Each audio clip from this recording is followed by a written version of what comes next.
संसार का जो हमारे आर्यों का सबसे बड़ा कर्म है यज्ञ, और यज्ञ के उपरांत हम लोगों ने ब्रह्म यज्ञ किया है, संध्या की है। हमने ये बताया था कि संध्या का अर्थ होता है सम्यक रूपे ध्यायते यस्मिन् सा संध्या, जिसमें हम ठीक प्रकार से बैठ करके उस परम पिता परमात्मा का ध्यान करते हैं, उसका नाम संध्या है। लेकिन हम उपासना कब कर पाएंगे? जब हम ईश्वर के स्वरूप को जानते हो। हम कौन हो? हम अपने को जानते हो, और जिसकी हम उपासना करते हैं हम उसे भी ठीक प्रकार से जानते हो। अगर हम जानते नहीं हैं तो उपासना कैसे कर पाएंगे? अच्छा, हमें उसी परमात्मा से सब कुछ मांगना भी है, प्रार्थना करनी है। तो जो प्रार्थना करेंगे, किसी से कोई वस्तु हम मांगते हैं तो उसी व्यक्ति से तो मांगेंगे जिसके पास वो वस्तु हो, और जिसके पास वो वस्तु नहीं है उससे हम मांगे तो क्या मिल जाएगी?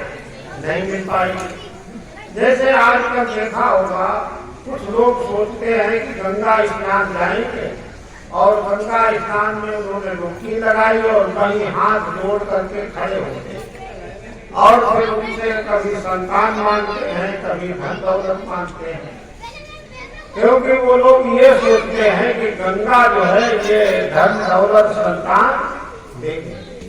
लेकिन हम लोगों को ये मालूम होना चाहिए कि गंगा में जल है, गंगा में रेत है, जल में रहने वाले जीव जंतु हैं, उनमें से हम जो भी चीज मांगे वो हमको मिल जाएगी। लेकिन हम उससे मांगते वो चीजें हैं जो उसके पास नहीं। भाई अगर गंगा से आप पानी मांगो तो पानी चाहे कितना देगा, गंगा का पानी मिल जाएगा। रेत मांगो तो रेत चाहे कितना भर लेगा, रेत मिल जाएगा।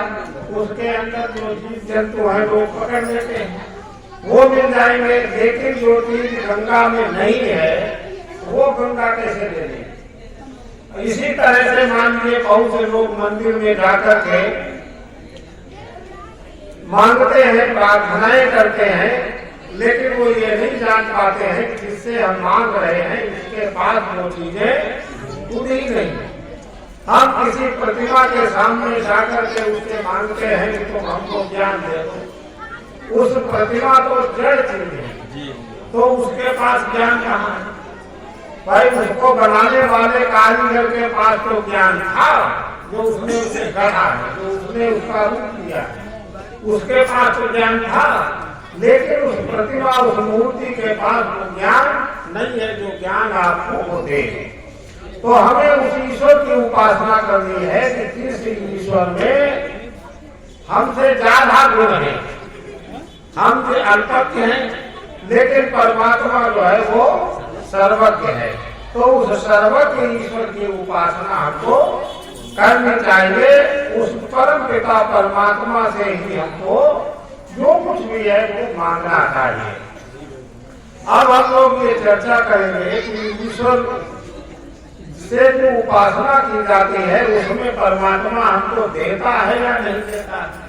कुछ लोग तो ये कहते हैं कि आप प्रार्थना करो या कुछ भी करो, लेकिन वो काम जो करना है वो अपने हिसाब से ही करता है। ऐसा नहीं है। जब हम परमात्मा के गुणों का गान करेंगे तो हमें परमात्मा के प्रति प्रेम बढ़ेगा, और जब हमें परमात्मा के प्रति प्रेम बढ़ेगा, नित्य शाम सुबह अच्छे काम करने के लिए हम विचार करेंगे, बुरे कर्मों से हटने की बात करेंगे, तो उसका परिणाम ये होगा कि हमारे आत्मा में जो बुरे संस्कार हैं वो धीरे धीरे दूर होते चले जाएंगे और अच्छे संस्कार हमारी आत्मा में आते जाएंगे। तो ये हमारा उससे लाभ होता है कि जब हम ईश्वर की उपासना करते हैं। ईश्वर के पास संसार की समस्त जितना विज्ञान है वह सब कुछ उस परमात्मा के पास मौजूद है।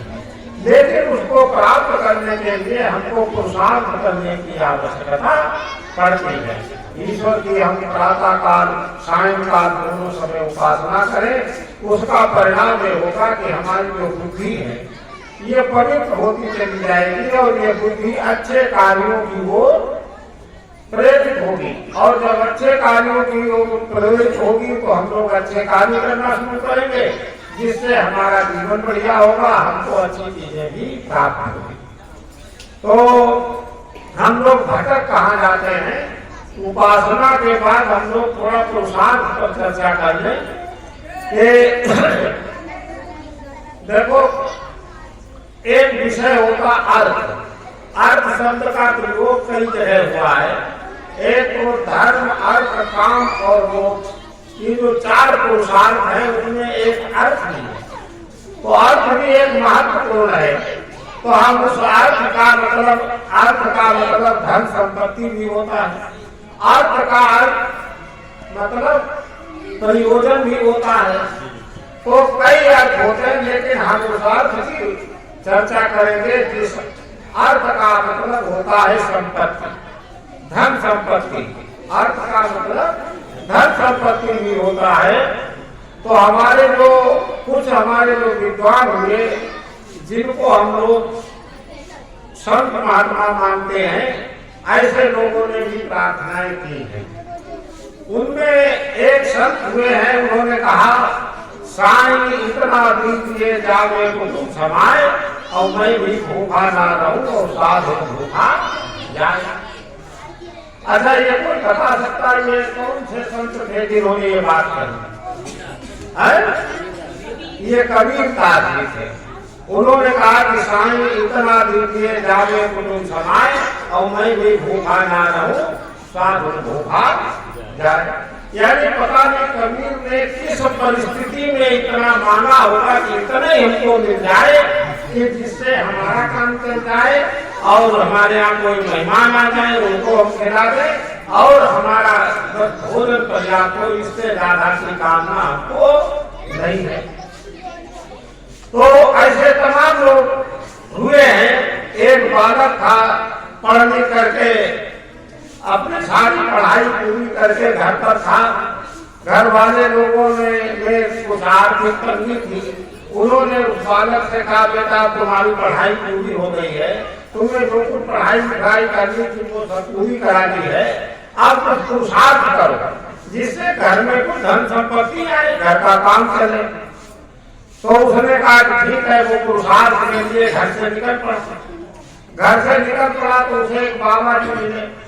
भाई जो हमने बताया वो गुरु के उसने चरण छुए बाबा जी के और कहा हमको कुछ आशीर्वाद दो, हम पुरुषार्थ करने जा रहे हैं। तो उन्होंने कहा कि बेटा क्या पुरुषार्थ करने जा रहे हो? कहा हमने पढ़ाई लिखाई सब कुछ की, हम घर पर बैठे हैं, खाली हमें कुछ परिश्रम करना चाहिए, कुछ हमें मेहनत करना चाहिए और कुछ बुद्धि विवेक से हमको धन अर्जित करना चाहिए ताकि हमारा जीवन बढ़िया चले। तो एक महात्मा मिल गए, उनसे आशीर्वाद मांगा उसने। तो उन्होंने कहा बेटा अजगर करे न चाकरी, अजगर करे न चाकरी, पंछी करे न काम, अवदास अनुपा कही गए सबके दाता राम। अरे बेटा ये तो भगवान ने जब मुंह चीरा है, मुंह बनाया है, तो वो खाने को भी देगा। इतना बड़ा अजगर कहीं चाकरी करता है, कहीं पंछी कोई काम करता है, वो इन सबको खिलाता है, तुमको भी खिलाएगा। उसने सोचा ये तो बात ठीक कहने वाला है और वो लौट गया घर पर। अगर जब सब हमारा घर पर हमें साथ की क्या आवश्यकता है, हमको तो मिलेगा ही। तो लौट गया। फिर महीना दो महीना बाद घर की तो कोई परिस्थिति बदली नहीं। फिर घर वालों ने कहा तो खाली बैठे रहते हो, पढ़ाई लिखाई सब कुछ पूरी हो गई, कुछ काम करो, कुछ पुरुषार्थ करो। फिर वो निकला। तो एक संत मिले, उन्हें पैर छुए और उसने उन संत ने भी वो पूरी कहानी पूछी। तो उसने बताया कि हम पुरुषार्थ करने जा रहे हैं। तो उन्होंने कहा बेटा ज्यादा क्यों इच्छा करते हो, समय से पहले नहीं और भाग्य से अधिक नहीं। तो उसने कहा कि समय से पहले नहीं और भाग्य से अधिक नहीं। तो जब अभी इसका मतलब हमारा समय नहीं आया, और जब समय आएगा तो खुद आ जाएगा धन संपत्ति, और भाग्य से अधिक नहीं मिलना है। जो हमारे भाग्य में होगा वो खुद मिल जाएगा। तो फिर वो लौट गया। अब महीना 2 महीना बाद फिर घर की परिस्थितियां तो बदली नहीं। घर वालों ने कहना शुरू किया, बेटा कुछ करो, तुम 2 बार गए वापस लौट किया है। तो उसने सोचा फिर निकला। तो फिर उसे एक और संत मिले, उनके पैर छूने का आशीर्वाद दो। तो उन्होंने भी आशीर्वाद दिया और पूछा भाई अब कारण पूछा कहाँ जा रहे। तो उन्होंने भाई कहानी फिर बताई। तो उसने कहा कोकर तरक बढ़ावे शाखा और हुई है वह जो राम रचना था। बेटा कितना भी तुम कुछ करो लेकिन होगा वही जो राम रचना था। कोकर तरक बढ़ावे शाखा और हुई है वह जो राम रचना था। तो उसने कहा ये तो बेमतलब बेटा था, मान लो हम कितना भी प्रयास करें लेकिन होना तो भाई जो भगवान ने रचा है उससे मैंने तो कुछ होना नहीं है। फिर वो बेचारा लौट आया। तो इस तरह से वो जब लौट आया, अब घर में वही परिस्थितियों में कोई परिवर्तन नहीं हुआ। तो देखो ये जो संत है जिन्होंने ये बातें कही, उनमें एक तो कबीरदास जी हैं और एक मनुदास जी हैं और एक तुलसीदास है। ये जिन जो बातें हमने कही हैं ये इन्हीं संतों से संबंधित है। अच्छा, जब फिर वो निकला तो उसने सोचा कि कोई बाबा रास्ते में मर जाए, हम उससे नहीं आशीर्वाद मांगे। और सब बाबाओं ने हमको भ्रम किया है। अब हम बैठे इतने बार निकले, सबने हमारी हिम्मत को तोड़ दिया। नहीं तो अब तक हम कहाँ पहुंच गए होते। और उनकी कोई भी बाबा हमें मिला उनकी हम आशीर्वाद नहीं मांगे।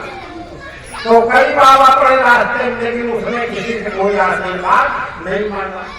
और उसे एक ब्रह्मचारी जैसा वानप्रस्थी टाइप का एक व्यक्ति मिला। उसने फिर मन उसका नहीं माना था तो ये वानप्रस्थी कोई है, इससे ज्ञान दे दिया जाए। तो फिर उसने वानप्रस्थी के चरण छुए और उसने कहा कि हम जा रहे हैं। वो आर्य समाज से जुड़ा व्यक्ति था। जब उसने कहानी बताई तो उसने कहा हाँ बेटा ठीक, और तुमको पुरुषार्थ करना चाहिए। हमको जो जीवन मिला है तो इसलिए नहीं मिला है कि हम इसको बहुत गरीबी में दिए। क्यों बुभिक्षिता क्यों न करो पापम। भूखा व्यक्ति ऐसे दुनिया का कौन सा पाप है जो न करे। यानी जब व्यक्ति भूखा होता है, जब उसके पास कोई खाने को वस्तु नहीं होती है, तो वो संसार का कोई भी पाप कर सकता है। तो इसलिए आर्यों को ये चाहिए कि वो धन अर्जन के लिए पुरुषार्थ करें, कभी भी वो भाग्य के भरोसे ना रहे। तो उन्होंने कहा कि तुम पुरुषार्थ, तुमने अगर सुना हो मैथिली शरण गुप्त ने कक्षा 8 में हमने पढ़ी थी कक्षा, तो मैथिली शरण गुप्त ने कहा करके विधिवाद खेद करो, निज लक्ष्य निरंतर भेद करो। उन्होंने कहा करके विधिवाद खेद करो, निज लक्ष्य निरंतर भेद करो। यानी भाग्य के भरोसे पर बैठ करके अपना जीवन बर्बाद मत करो और अपना जो लक्ष्य है जीवन का उस पर निरंतर कार्य करो, उस पर चिंतन करो, मनन करो और उस पर आगे बढ़ने के लिए निरंतर प्रयास करो। बल का बस उद्यम ही विधि है, मिलती जिससे सुख की विधि है। उद्यम माने पुरुषार्थ, जो परिश्रम है, परिश्रम ही ये भाग्य बनता है। भाग्य का निर्माण कहाँ से होता है? बिना कर्म के कोई भाग्य नहीं बनता है। यानी जिन्होंने कोई पहले अच्छे कर्म किए हैं उनका फल उन्हें मिलता है, और इसमें अगर उसने कुछ अच्छा किया और फल इसमें नहीं मिल पाया तो वो अगले जन्म में उसको मिलता है, वही भाग्य है। लेकिन उसका सिद्धांत लीजिए कि बिना परिश्रम किए कोई भी फल नहीं मिलता है, और वो फल चाहे अच्छा कर्म हो चाहे बुरा हो। कहते हैं अवश्य में भोक्तव्यम कृतम कर्म शुभाशुभम, यानी जो भी अच्छा या बुरा कर्म किया है उसका फल जरूर भोगना पड़ेगा। तो बहुत से लोग गंगा जी में जाते हैं, वो सोचते हमारे पाप धुल गए। अगर तुम साबुन से नहाओगे तो अगर कोई गंदी चीज लगी है शरीर में, चाहे वो गोबर का दाग हो, चाहे मिट्टी का दाग हो, चाहे अन्य कोई दाग हो, तो सभी छूट जाएंगे। अगर शरीर में तुम्हारे पुण्य भी है, पाप भी है, अगर उसमें से धुलेगा तो तुम्हारी पुण्य धुल जाएगी, तुम्हारा पाप भी धुल जाएगा। तुम कैसे सोच रहे हो कि हमारा पाप ही धुल जाएगा? मां नहाते समय जो गंगा का जल क्या धुलेगा इसमें पाप और तुम्हारी पुण्य बच जाएगा। अगर भूलेगा तो तुम्हारा पाप भी भूल जाएगा, तुम्हारी पुण्य भी चली जाएगी।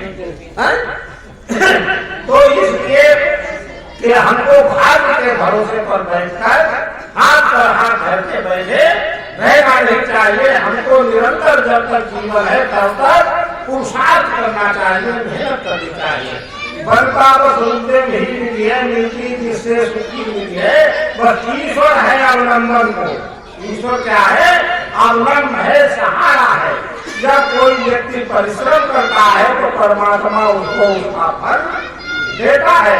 लेकिन कोई हाथ पर हाथ धरे बैठा रहे और उसमें कोई फल मिल जाए तो फल मिलने वाला नहीं है। जैसे उदाहरण के लिए बताएं, एक आदमी के पास बोझ रखा था और उससे अकेले वो उठ नहीं रहा था, तो उसने सोचा कि कोई हमारे लिए बोझ उठवा दे।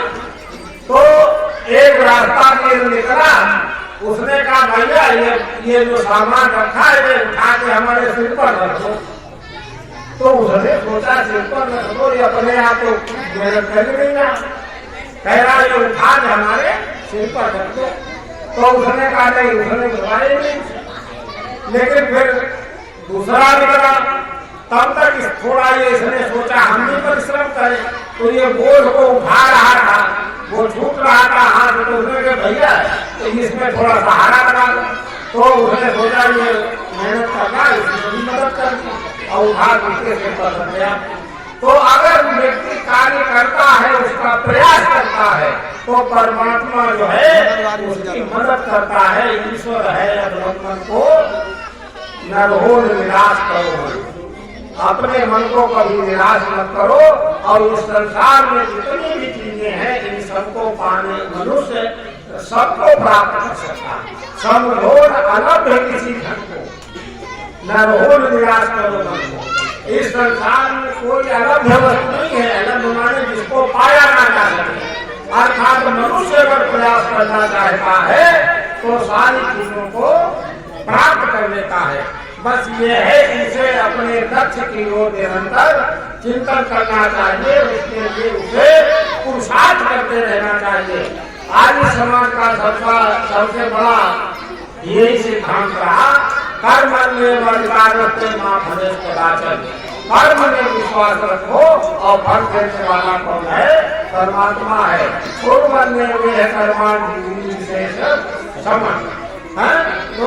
कर्म करते हुए मनुष्य को 100 वर्षों तक जीना चाहिए।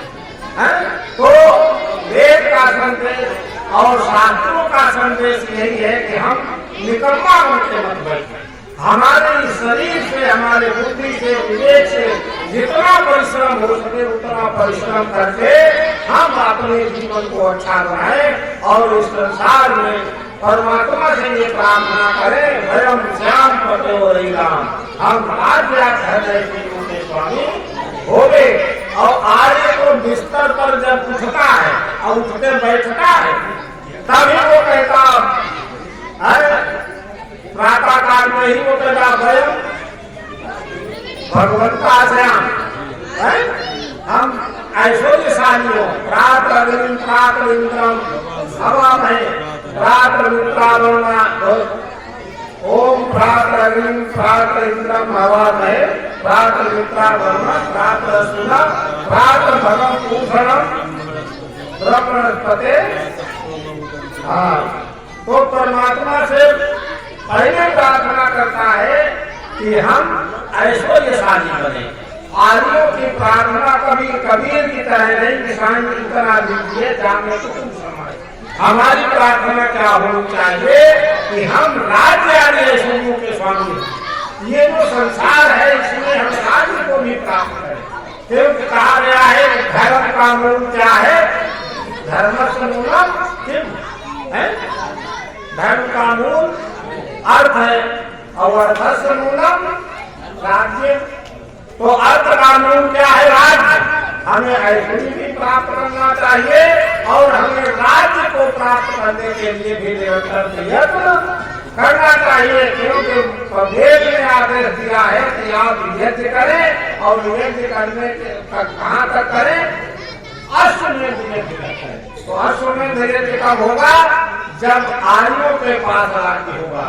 तो इसलिए हम निरंतर आर्य बने और पुरुषार्थ करें और पुरुषार्थ करके जो हमारे वेदों के संदेश हैं उनके आधार पर चले और उनको बाबाओं के जो संदेश हैं जो हमने बताए, जो मनुदास है, कबीरदास है, तुलसीदास है, इनकी बातों में अगर फंस गए तो कभी तरक्की होने वाली नहीं है, क्योंकि इनके अगर चक्कर में आ गए तो समझ लो बंटाधार हो जाएगा और जो इनके चक्कर पड़े हैं वो जीवन में कभी तरक्की नहीं कर सकते हैं। इसलिए इन बाबाओं के चक्कर से हट करके हमको वेद और शास्त्रों के जो संदेश है उसका अनुगमन करना चाहिए और प्रातः सायं दोनों समय उस परम पिता परमात्मा का हमको बैठ करके उसका ध्यान करें, चिंतन करें, मनन करें और जो कुछ मांगना है उस परमात्मा से मांगे और उसी अनुसार हम मेहनत करके पुरुषार्थ करें उसे प्राप्त करने के लिए, तो हमारा जीवन सफल हो जाएगा और हम धन धान्य और ऐश्वर्यों से युक्त हो जाएंगे। तो प्रत्येक को संकल्प लेना चाहिए, जितने लोग यहाँ बैठे हैं थोड़ा समय निकाल करके उस परमपिता परमात्मा की उपासना जरूर करो, क्योंकि वही अवलंबन है, वही सहारा है। बस पुरुषार्थ करना हमारा काम है, परमात्मा मदद करेगा जिससे जीवन सफल होगा। ओम शांति।